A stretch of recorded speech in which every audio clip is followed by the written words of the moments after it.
여호와의 말씀이 사무엘에게 임하니라.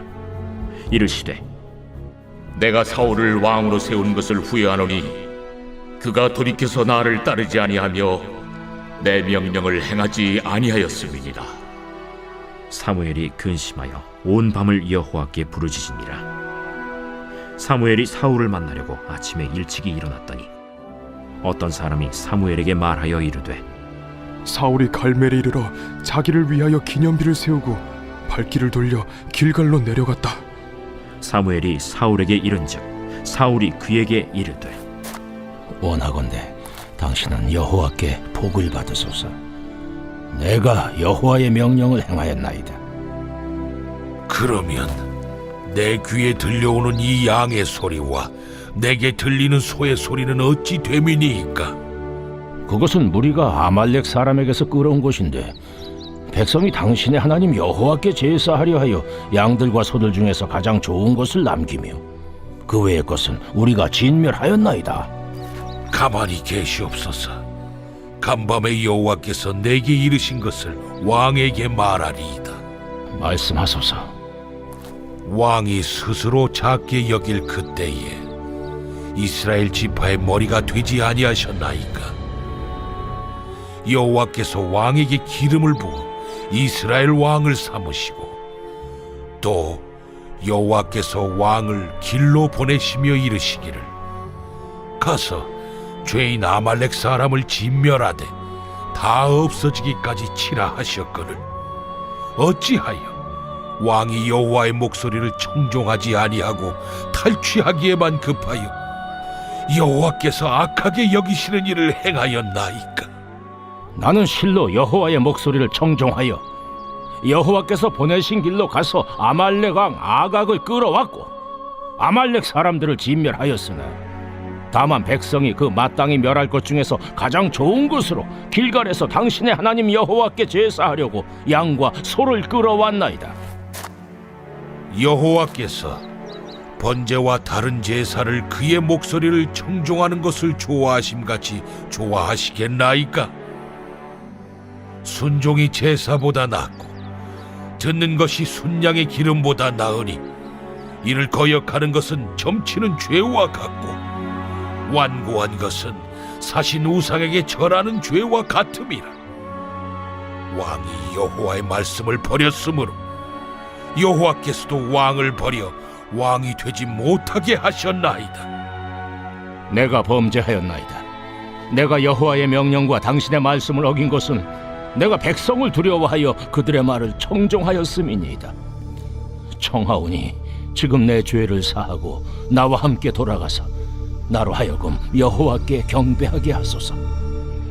나는 왕과 함께 돌아가지 아니하리니 이는 왕이 여호와의 말씀을 버렸으므로 여호와께서 왕을 버려 이스라엘 왕이 되지 못하게 하셨음이니이다.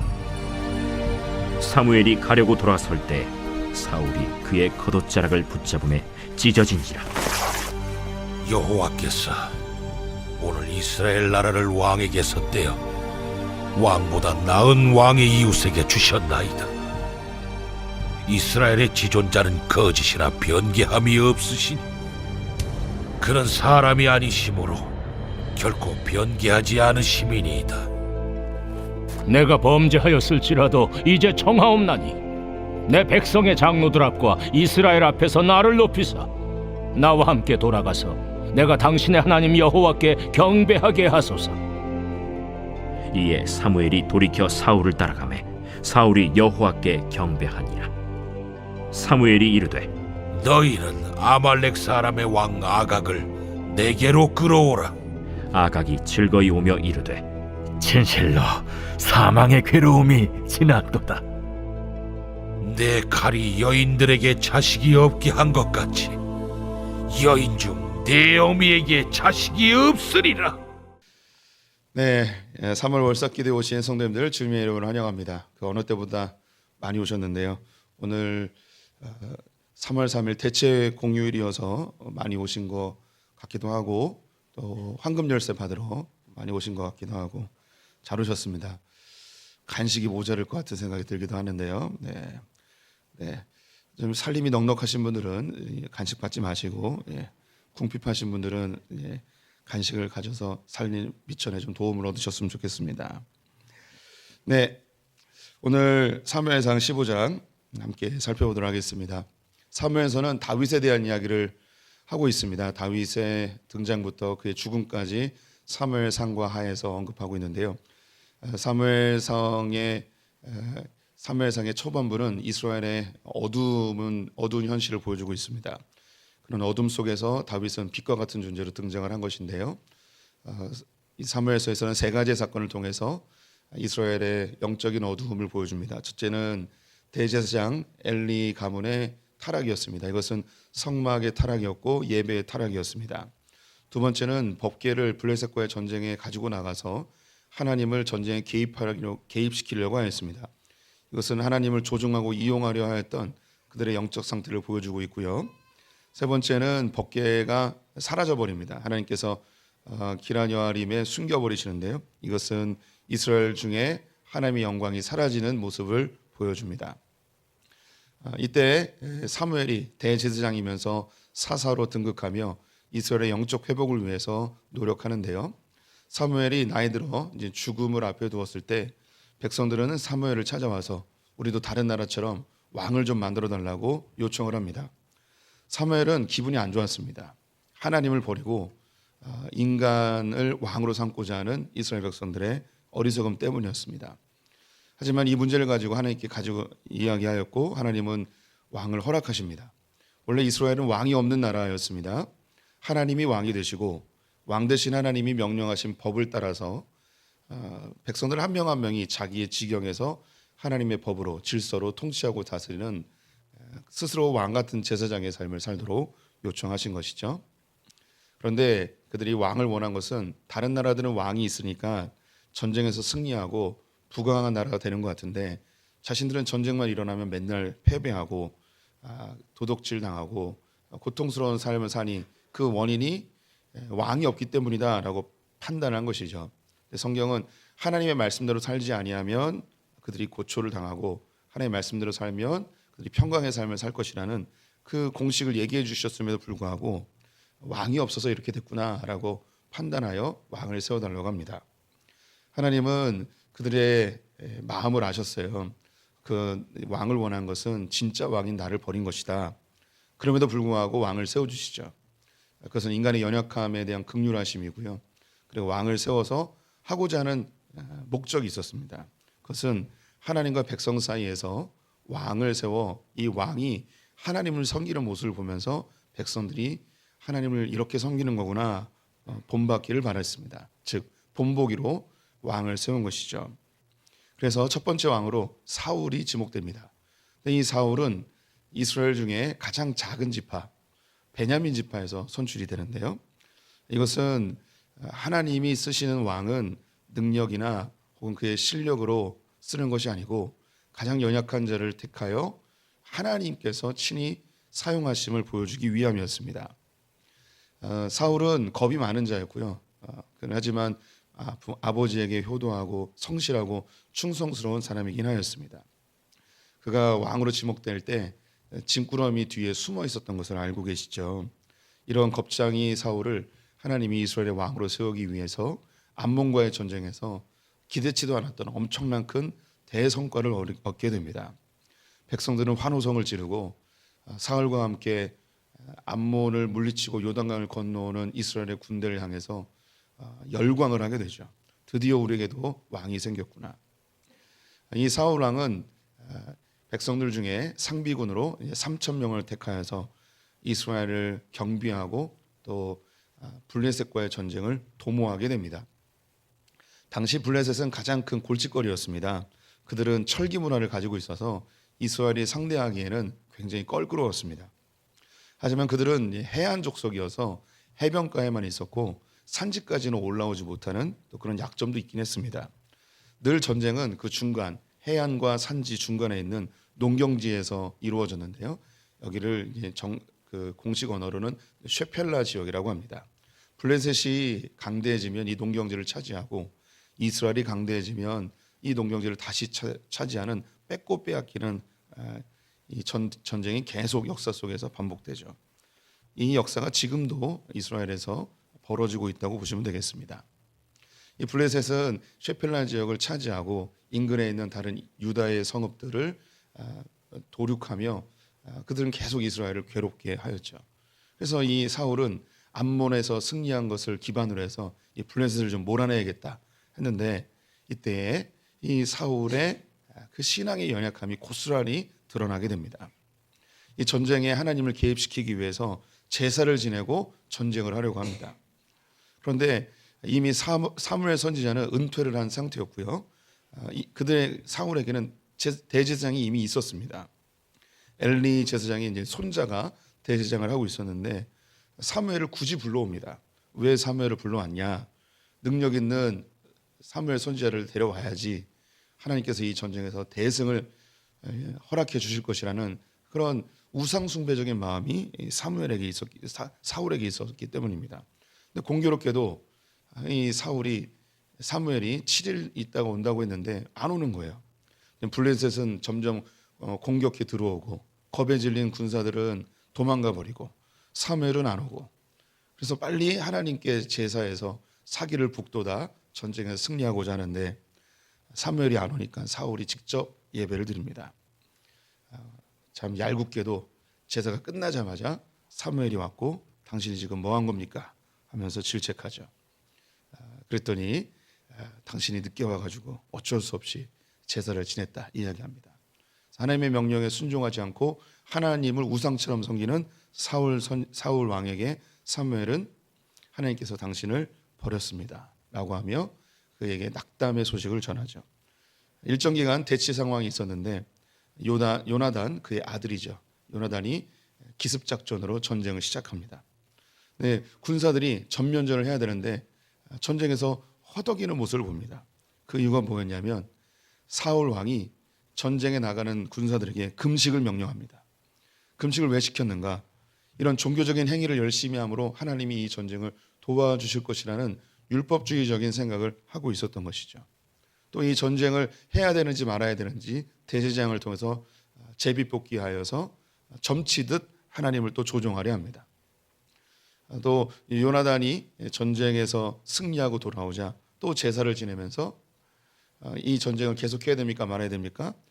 제사를 지내서 하나님께 묻습니다. 근데 하나님이 전쟁을 하지 말라고 계시를 내려주십니다. 이때 사울 왕은 또 열받았습니다. 이 기세를 몰아서 블레셋을 더 공격해야 되는데 왜 하나님이 이 전쟁을 그만하라 하시는가? 그때 마음속에 생각한 게 뭐냐면 하나님이 화나셨다. 왜 화나셨을까? 분명히 이 백성들 안에 죄 지은 놈이 있는 거다. 그가 이미 선포한 게 있는데 금식하라고 했거든요. 이놈들 중에 분명히 금식을 깨서 하나님이 분노해서 이 전쟁을 더 이상 못하게 하는 거다라고 생각하고 내가 어떤 놈이 이 범죄를 했는지 찾아내가지고 죽여버릴 것이다. 그 놈이 혹시 내 아들이어도 나는 반드시 죽일 거다 하며 그의 의지를 선포합니다.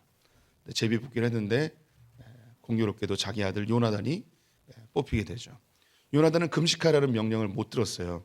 그래서 배가 고파서 들에서 발견한 벌꿀을 먹고서 전쟁에서 승리하게 되죠. 그런데 백성들이 절대 그럴 수 없다고 요나단은 이 명령을 들은 적이 없다고 이야기하면서 만류하여 요나단의 목숨이 구제되게 되죠. 그 이후에 사울 왕이 어떻게 살았는지 성경은 종합적으로 평가를 해주는데요. 사울이 이렇게 하나님께 버림받았으면 그의 삶이나 그가 왕으로서의 행적이 처참해야 되잖아요. 그런데 안타깝게도 우리의 기대와는 다르게 성경은 그의 삶을 엄청나게 칭찬합니다. 사울이 왕이 되었음으로 인해서 모압과 암몬과 에돔과 블레셋에 있는 사람들 다 몰아내고 아말렉도 몰아내고 도둑질하는 놈들 다 막아내고 그리고 자식들도 잘 키워서 부정부패도 없고 뭐 하나 빠질 것 없는 정말 훌륭한 왕으로 묘사를 해줍니다. 사울에 대한 평가가 너무너무 좋아요. 그런데 사울에 대한 평가와 후에 다윗의 평가가 나오는데 사울에게는 없는데 다윗에게는 있는 게 있어요. 그게 뭐였냐면 사울은 모든 게 좋았습니다. 한 가지가 없었습니다. 뭐가 없었냐면 여호와께서 그와 함께 하시니라. 이게 없었어요. 다윗은 형편없는 사람이었죠. 우리가 잘 알듯이 그는 자기의 전우를 전장으로 고의적으로 보내서 죽게 하고 밧세바를 범하기도 하고 자식 교육도 잘못시켜서 자식들 안에 전쟁이 일어나고 왕위를 자기 아들에게 빼앗기고 엉망진창이었습니다. 그럼에도 불구하고 사울과 다윗의 가장 큰 차이점, 하나님이 있는가 없는가였습니다. 하나님께서 사울을 버리시는 그 종합적 평가 속에서 왜 버리셔야만 됐는지 결정적 사건을 오늘 읽었던 15장에서 이야기해 줍니다.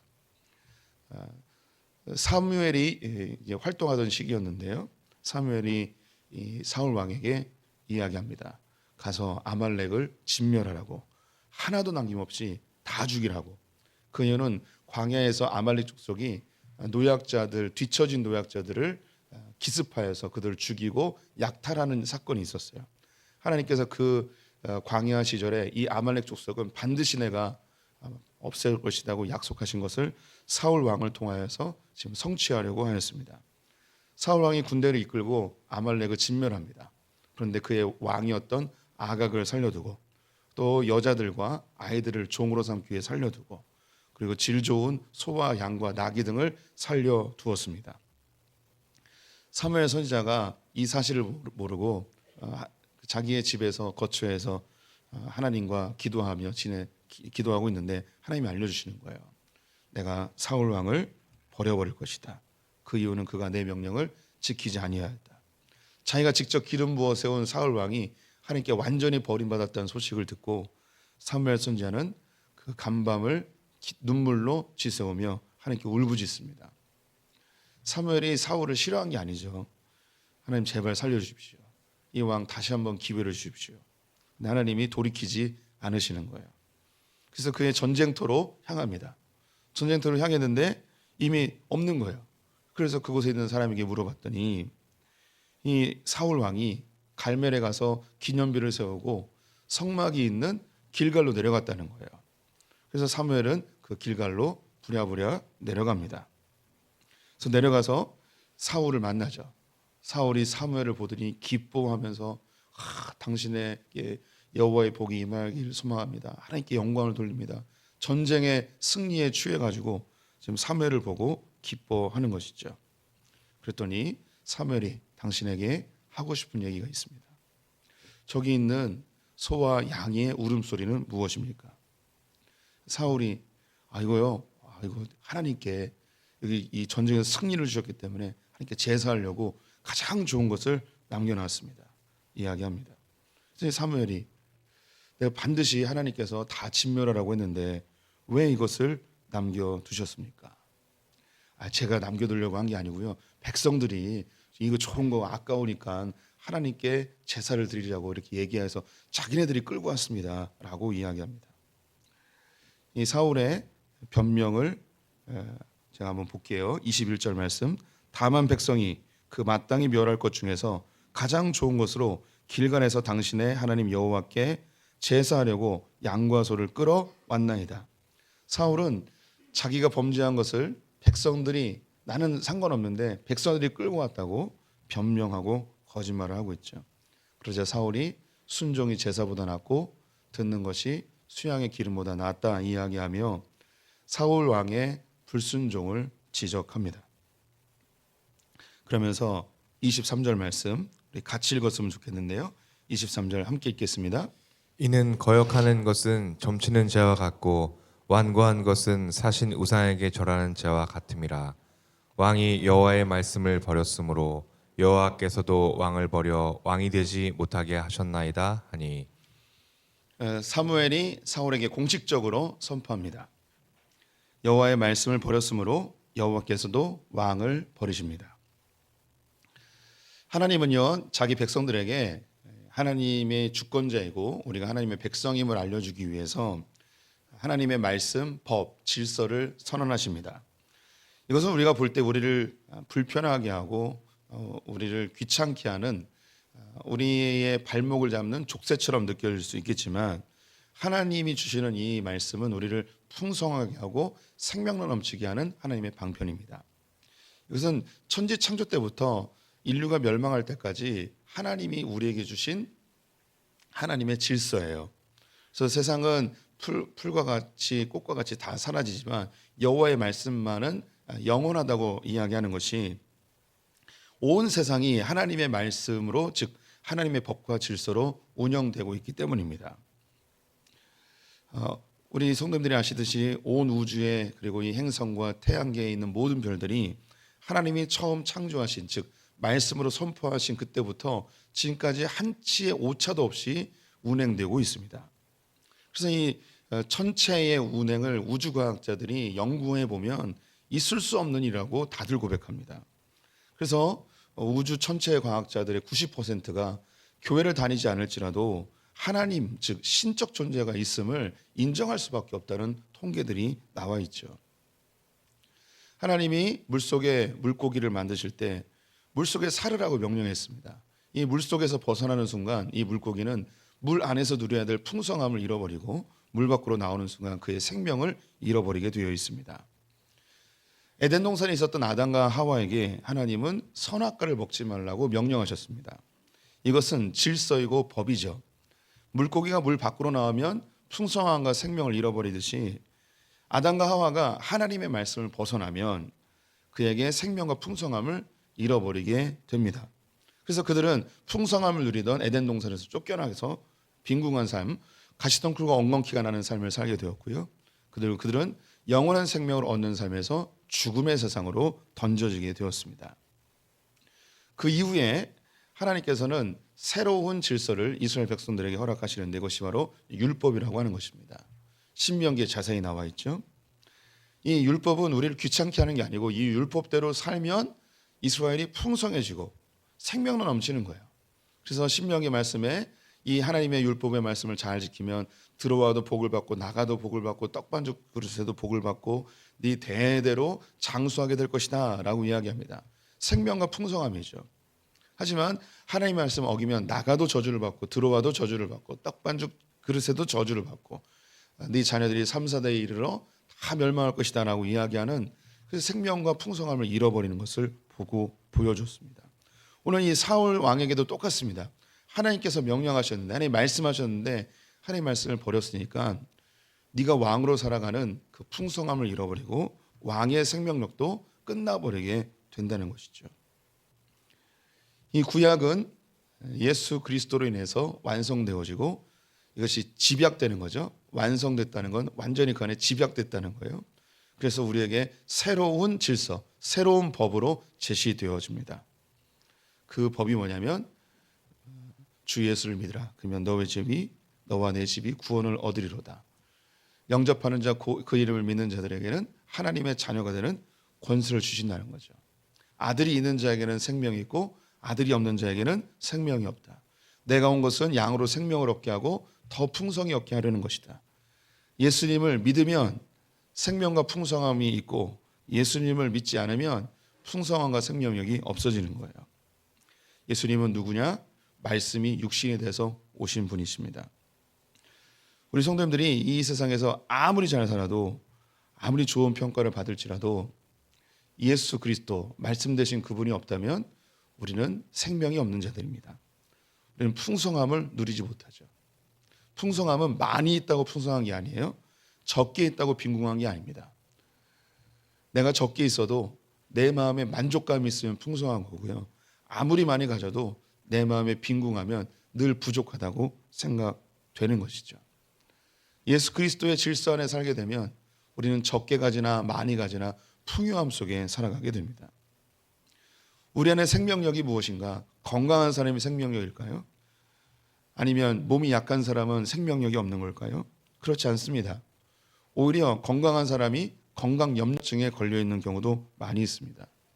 육체는 점점 쇠하여서 죽어가지만 그 안에 끓어오르는 열정과 또 하나님에 대한 사랑과 지치지 않는 삶의 에너지들이 뿜어나오는 분들이 많이 있습니다. 그 질병도 어찌할 수 없는 그 사람의 열정들을 우리 성도님들이 주변에서 보실 것입니다. 몸은 건강한데 삶에 소망도 없고 삶을 살아가야 될 원동력도 사라져버린 수많은 사람들이 얼마나 많은지요. 그래서 말씀이 없는 사람들은 풍성함과 생명을 잃어버립니다. 지금 사울이 그렇게 되었습니다. 왜 사울이 하나님의 말씀을 버렸는가? 24절 말씀 같이 읽어보도록 하겠습니다. 사울이 사무엘에게 이르되 내가 범죄하였나이다. 내가 여호와의 명령과 당신의 말씀을 얻은 것은 내가 백성을 두려워하여 그들의 말을 청종하였음이니이다. 그의 진심을 얘기합니다. 왜 아말렉 족속을 다 죽이지 않고 재물 양과 소와 나귀들을 가져왔는가? 백성들을 두려워했기 때문이라고 합니다. 하나님의 말씀을 두려워하는 것보다 사람을 더 두려워하여서 그는 하나님을 버리고 사람에게 인정받는 것을 택하게 되죠. 사무엘이 화가 나서 하나님께서 당신을 버렸습니다. 그 당신의 왕권을 당신의 이웃 누군가에게 줄 것입니다. 그리고 떠나려고 합니다. 그래서 옷을 잡죠. 그래서 옷을 너무 세게 잡아서 옷이 찢어집니다. 그러면서 하는 얘기가 뭐냐면 이렇게 가시면 어떡하냐고. 지금 여기 장로들하고 백성들 다 모여서 전쟁의 승리를 축하하기 위해 예배드리러 왔는데 사무엘 선지자가 그냥 가버리면 나는 무슨 꼴이냐고. 그냥 가지 마시고 예배 좀 집내주고 가시라고. 끝까지 이 사울은 사람들에게 자기가 어떻게 비춰질지만을 생각합니다. 만약에 우리 성도님들이 사울 왕이라면 하나님이 당신 버렸습니다. 당신의 왕권을 다른 사람에게 넘길 겁니다. 이 얘기를 들으면 당신의 하나님의 여호와의 말씀을 버렸으니까 하나님께서도 당신을 버렸습니다 라고 얘기하면 우리 성도님들은 어떻게 반응하시겠습니까?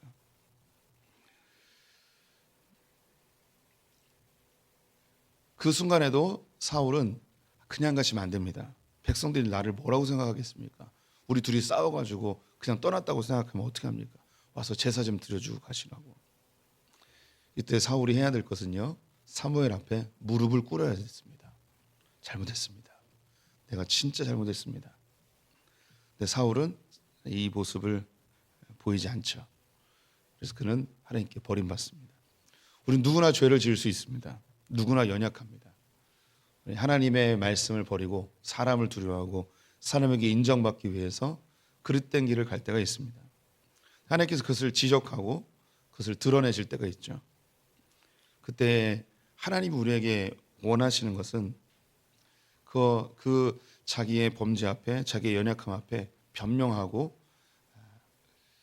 자기를 보호하기 위해서 또 다른 죄를 짓는 것이 아니고 하나님 앞에 정직하게 무릎 꿇기를 바라는 것이죠. 이것과 정반대의 모습을 다윗이 보여줍니다. 밧세바를 범하고 우리엘을 죽인 그가 나단 선지자에게 죄가 노출되어 지적당합니다. 그때 그는 왕권을 가지고 나단 선지자를 죽이거나 변명하지 않고 나단 선지자 앞에 바로 무릎 꿇고 회개하는 모습을 보여주죠. 우리는 모두 연약한 존재들입니다. 사람도 두려워하고 돈에 연약하고 내 이익을 위해서 하나님을 조종하기도 하고 우리 모두 다 열심히 사는 분들이에요. 가족들 위해서 또 먹고 살기 위해서 밤잠 안 주무시고 정말 열심히 하죠. 교회를 다님에도 우리가 순수하게 주님을 섬기기보다도 우리는 주님을 이용할 때도 많이 있고요. 금식이나 종교적 행위로 주님을 조종하려 할 때도 많이 있습니다. 이 사울 왕은 특별히 더 나쁜 놈이 아니고 저와 우리 성도님들의 똑같은 모습입니다. 하나님을 두려워하기보다는 사람들에게 어떻게 보일까 그래서 더 걱정하는 사람들입니다. 우리 성도님들 이 월삭기도에 오셨는데 하나님 만나러 오셨습니까? 아니면 담임 목사에게 눈도장 찍으러 오셨습니까? 저도 그래요. 저 여기 설교 왜 하러 왔을까요? 안 나오면 잘리거든요. 우리의 삶에 진짜 충성함과 성실함이 하나님 앞에서이기보다는 사람들 때문일 때가 훨씬 많습니다. 다 사울이에요. 그런데 자기의 연약함과 부족함이 드러났을 때 사울 왕은 하나님 앞에 무릎 꿇지 못했어요. 그게 그가 버림받은 이유입니다. 요한복음에 보면 빛이 이 어둠 가운데 왔을 때 어둠이 빛을 싫어하더라라고 되어 있습니다. 세상 사람들이 못하는 것, 근데 우리는 할 수 있는 것. 큰 차이가 뭐냐면 내가 죄인입니다. 이것을 인정하느냐 인정하지 못하느냐입니다. 세상 사람들은 죄가 드러나도 자기의 죄라고 인정하지 못합니다. 하지만 우리 크리스찬들은요, 형편없이 살아도 하나님 앞에 제가 죄인입니다. 제가 잘못했습니다. 무릎 꿇을 수 있는 사람이죠. 사무엘은 제사를 집례하고 그의 분노를 아말렉 왕 아각에게 표출합니다. 아각을 데려와라. 아각은요 즐거워하며 옵니다.